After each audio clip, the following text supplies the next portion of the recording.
Hare Krishna. So today we are going to discuss a very important and very interesting topic. Today's topic is, do animals or birds have soul in them? Yes, you heard me correctly. Do animals or birds we see around, do they have soul in them? So we see many people around us who feel that animals or birds, they don't have soul. They don't have the feelings like we humans have. They don't experience any pain. That is why it is okay to mistreat them, to eat them, to treat the way we want, because they don't feel anything, right? But which is a very wrong understanding and very wrong concept. Animals and birds have soul in them.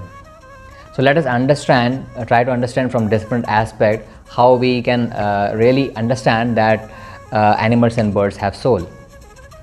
So there are so many similarities between animals and birds and humans, right? From the Shastras we understand one particular shloka which says, Ahar nidra bhayamathunam cha samanametat pashubhi naranam. So what it says? Ahar, nidra, bhaya, maithunam cha samanametat pashubhir naranam. So these four things which are there, which are common in Pashu and Nara. Pashu means animals or bird, animal kingdom, and humans. So there are four things which are common. Which are the four things? Ahar means food. So we also are eating food and filling our bellies. Animals, birds are also eating the food. Ahar nidra. We are also sleeping, humans are also sleeping, and animals are also sleeping. At night we see they are also sleeping. Ahar nidra bhaya. So we are also in fearful condition. We are also defending ourselves as humans. Animals are also, they feel fear to the danger and they also try to defend themselves, right? Ahar, nidra, bhaya, maithunam cha. So we also have a tendency to reproduce. Animals also reproduce. So these are the four things which are common between humans and animals, right? If you cut our one part of the body, blood oozes out, right? So similarly, if you cut the animals, we see blood coming out, right? And we, if we are hitting any human, the human experiences pain. We have tears in our eyes, when somebody hits us or when we are in pain. So similarly, there are several examples when you are hitting the animals or birds, they also experience pain and they also shed tears like humans do. So there are so many similarities. Even scientifically also it is proved that there are so many similarities between animals and humans, right?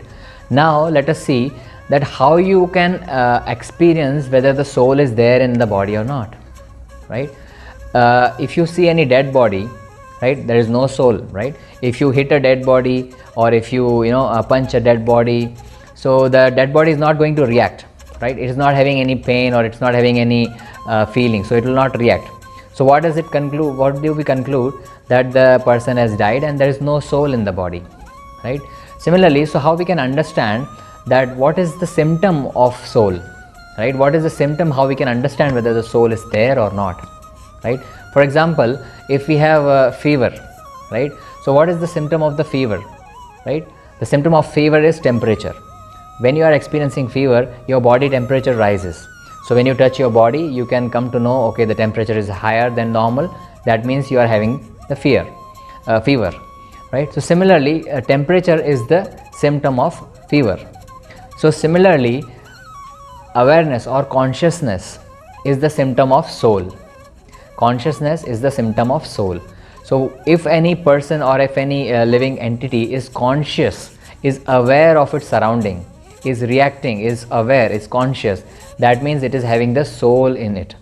Once the soul is not there in the body, the person is not conscious and person is not aware of the surroundings. So which proves that animals also have soul because they are also conscious, they are also aware and they have similar experiences as we humans do. There are many examples where we have seen the animals crying, and if the couple animal is there and the female dies, the male animal cries. So they have their feelings and they have their emotions also. So it is very well proven and very well understood that just like humans, animals or birds also have soul. So from next time onwards, if you see any animals or any birds, please consider them that they are also having soul. They can also feel the pain, they can also feel the emotions. So please treat them accordingly. Hare Krishna. Thank you.